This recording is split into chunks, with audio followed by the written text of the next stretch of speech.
He's part of the monster, but there is another head of the monster that needs to be attacked as well.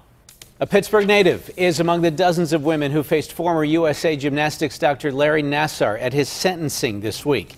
Nassar is accused of sexually abusing more than 100 girls and women. Today, a judge sentenced him to up to 175 years in prison on 7 of those counts. Over the last 4 days, there has been riveting testimony from survivors who confronted Nassar in court, including a local woman who is sharing her story only on KDKA. Kim Gable has more. Kim.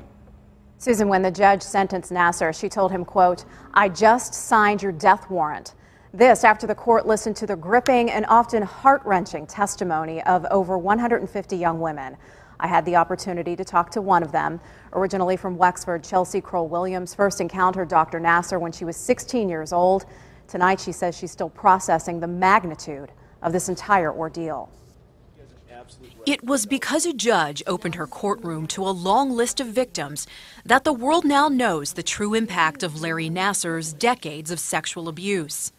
156 women and teens testified at the sentencing hearing for the former USA Gymnastics team doctor, including Pittsburgh native Chelsea Kroll. The very fact that this man was ever alone in a room with little girls is reprehensible. Chelsea graduated from North Allegheny in 1999 and went on to compete for the University of Michigan.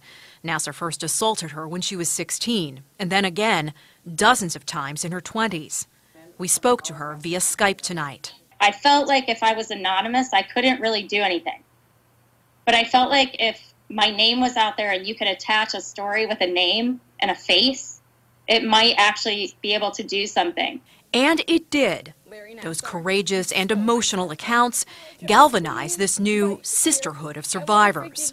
You have no idea how creepily intelligent he is and how he used this intelligence, both of the nuances of the sport and of the individuals he targeted, to manipulate little girls and young women alike.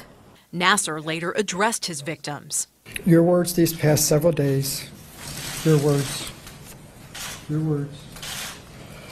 have had a significant emotional effect on myself and has shaken me to my core. This is a huge disaster that I'm not sure anybody quite understood until 160 women walked into a courtroom in Michigan this week. People need to be held accountable.